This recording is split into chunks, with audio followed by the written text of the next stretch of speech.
Assalamualaikum warahmatullahi wabarakatuh.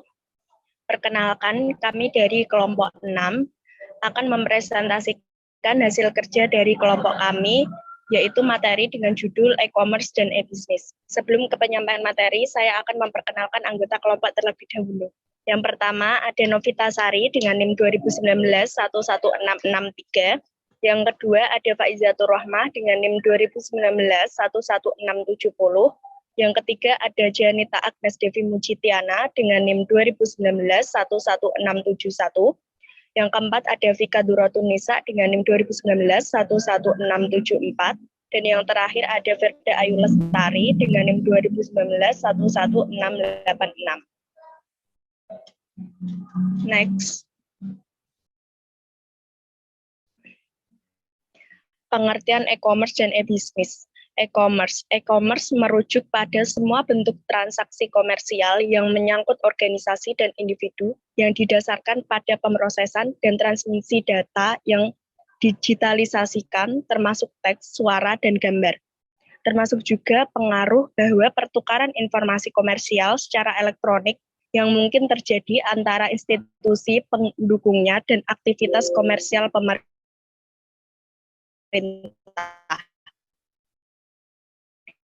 Ini termasuk antara lain manajemen negosiasi dan kontrak komersil keuangan dan pajak satu sama lain komersial yang baru dalam segala bentuknya di abad elektronik, di mana beberapa tahap yang umumnya terdapat di antara penjual dan pembeli dalam transaksi komersial dapat diintegrasikan sekaligus dan otomatis secara elektronik.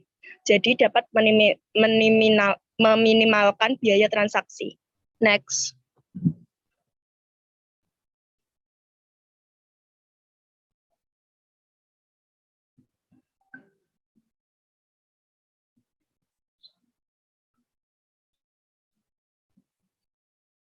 E-business. E-business adalah penggunaan teknologi informasi untuk memudahkan proses bisnis, melakukan e-commerce, dan menyediakan kerjasama dan komunikasi perusahaan pendukung.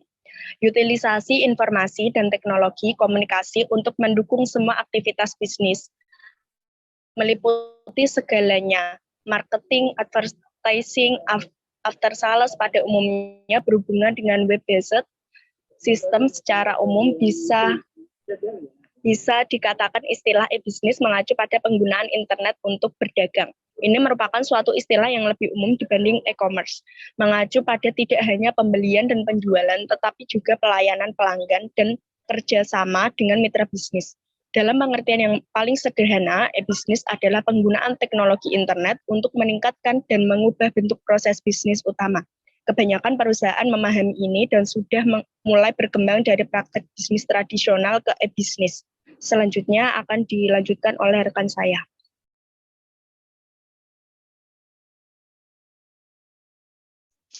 Jenis-jenis e-commerce dan jenis-jenis e-commerce dan e-commerce. 1. Business to business. Pada business to business, perusahaan menjual untuk bisnis lainnya. Business to business adalah segmen e-commerce yang paling besar. Per 2006, sebagian besar 16 triliun US dollar perdagangan business to business di Amerika Serikat akan dilakukan pada internet. Yang kedua, business to customer. Pada business to konsumen, bisnis online mencoba untuk menjangkau konsumen individu. Mari kita menguji model yang berbeda bahwa bisnis online digunakan untuk menghasilkan pendapatan. Pada advertising review, model suatu website menawarkan informasi pada penggunaannya atas jasa dan produk dan menyediakan suatu kesempatan untuk penyedia untuk mengiklankannya. Konsumen to konsumen mengizinkan konsumen untuk menjual satu sama lain dengan bantuan dari pembuat pasar online seperti situs lelang. Di dalam customer to customer, Konsumen menyiapkan produk untuk pasar, menempatkan produk yang dijual untuk tersedia pada pelanggan, dan mempercayakan kepada pembuat pasar untuk menyediakan kemampuan transaksi. Next. Yang keempat, peer-to-peer. E-commerce peer-to-peer menghubungkan ke pengguna, membiarkan mereka untuk berbagai file dan sumber daya komputer tanpa sumber umum. Memfokuskan untuk membantu individu membuat informasi yang tersedia untuk penggunaan seseorang dengan menghubungkan para pemakai pada web. Contoh situs peer-to-peer adalah napster.com. Yang kelima, m-commerce menyediakan akses ke seseorang setiap waktu, kapan saja, dan dimanapun yang menggunakan alat tanpa kabel. Jaringan tanpa kabel yaitu wireless network menghubungkan para pemakai mobil ke internet, sebagai contoh amazon.com. Next.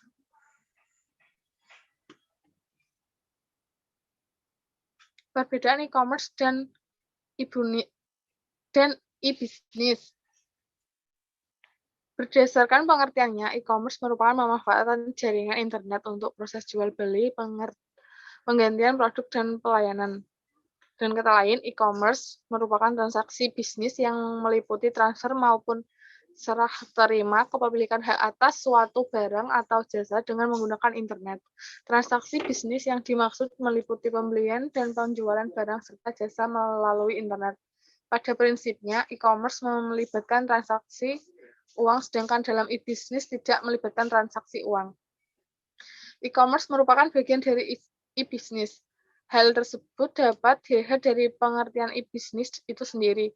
E-business merupakan semua transaksi yang terjadi di dalam bisnis online. Transaksi tersebut meliputi penjualan langsung ke konsumen, transaksi dengan produsen dan pemasok, interaksi yang dilakukan dengan mitra bisnis. Dengan kata lain, e-business merupakan aktivitas dalam menjalin relasi dengan konsumen dan pertukaran data dalam suatu perusahaan dengan memanfaatkan jaringan internet. Perbedaan yang mendasar adalah dalam transaksinya, e-commerce berorientasi pada transaksi perolehan uang yang melibatkan pertukaran uang, sedangkan e-business berorientasi pada kepentingan dalam jangka panjang yang bersifat abstrak. Misal kepercayaan dan pelayanan terhadap konsumen, peraturan kerja, relasi antar mitra bisnis, serta penanganan kasus sosial lainnya. Dan juga semua aspek dalam berbisnis yang di dalamnya termasuk perancangan dan pemasaran produk, manajemen pemasok, dan lain sebagainya. Selanjutnya akan dilanjutkan oleh rekan saya.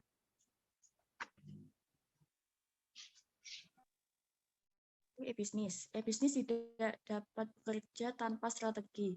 Strategi e-business dibutuhkan untuk mendukung arah strategi perusahaan secara keseluruhan. Agar dapat sukses dalam e-business, pembisnis perlu mengembangkan strategi e-business. Berikut ini beberapa pertanyaan yang akan membantu untuk mempertimbangkan kapan mengembangkan strategi e-business. Jawaban pertanyaan akan membantu pembisnis untuk fokus pada inisiatif dengan berdampak potensial terbesar pada bottom line perusahaan.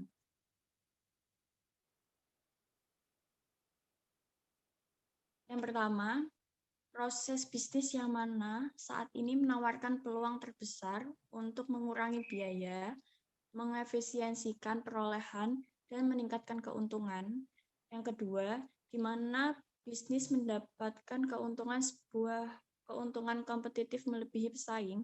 Yang ketiga, wilayah mana yang menyebabkan paling bermasalah pada organisasi dengan respek kepada pelayanan dan penghargaan kepada pelanggan.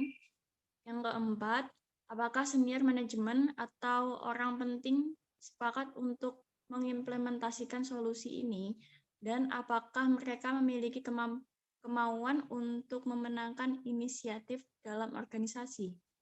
Yang kelima, bagaimana e-business akan memberi solusi mengubah struktur dasar organisasi, dan apa perubahan pada susunan pegawai, keahlian, dan komunikasi atau informasi mengalir mendapatkan hasil secara potensial dari latihan-latihan ini.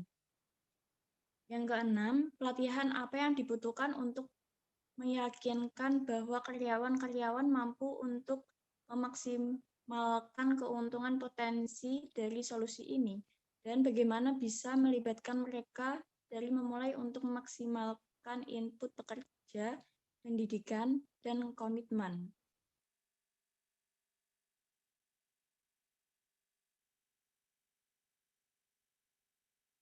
Hasil dan pembahasan, model konseptual. Model konseptual dasar yang dipergunakan dalam sistem untuk terapan e-commerce dan e-bisnis yang dipergunakan pada penelitian ini dapat dilihat pada gambar di samping. Selanjutnya akan dilanjutkan oleh rekan saya.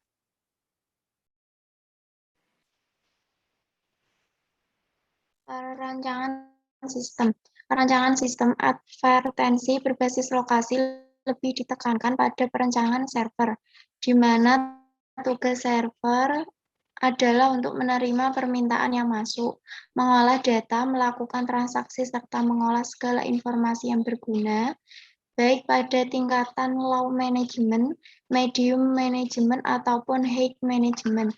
Seperti yang kita tahu, dalam low management yang sering digunakan metode transactional forecasting system, medium management menggunakan management information system, serta high management menggunakan expert system atau enterprise resource planning.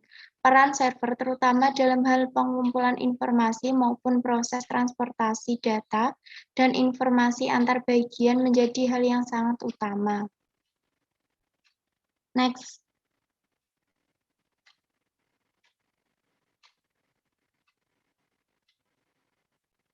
Dampak positif dan negatif e-commerce.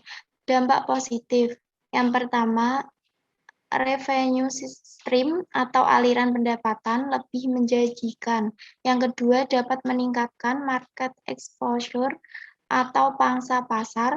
Yang ketiga, menurunkan biaya operasional atau operating cost. Yang keempat, melebarkan jangkauan atau global reach. Yang kelima, meningkatkan customer loyalty. Yang keenam, meningkatkan supplier management. Yang ketujuh, memperpendek waktu produksi. Yang kedelapan, meningkatkan value chain atau mata rantai pendapatan. Selanjutnya akan dijelaskan oleh rekan saya. Dampak negatif e-commerce. 1. Kehilangan segi finansial secara langsung karena kecurangan. 2. Pencurian informasi rahasia yang berharga. 3. Kehilangan kesempatan bisnis karena gangguan pelayanan. 4. Penggunaan akses ke sumber oleh pihak yang tidak berhak. Misalkan seorang hacker yang berhasil membobol sebuah sistem perbankan.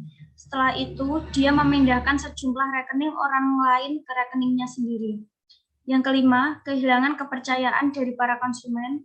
6. Kerugian yang tidak terduga.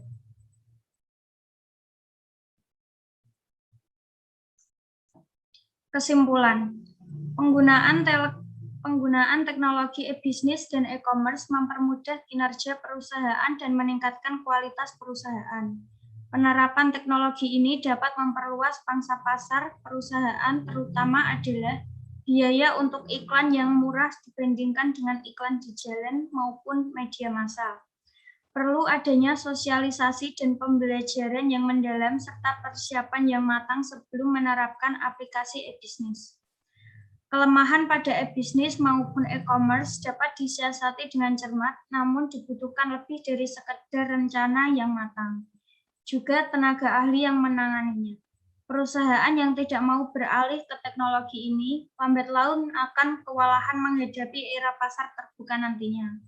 E-commerce adalah bagian dari e-bisnis yang dipakai oleh banyak perusahaan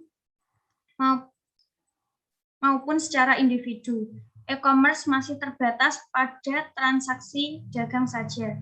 Maka untuk e-bisnis sudah menjangkau para sasaran lebih luas lagi. Masa yang akan datang, bisnis buku offline akan digantikan dengan model online.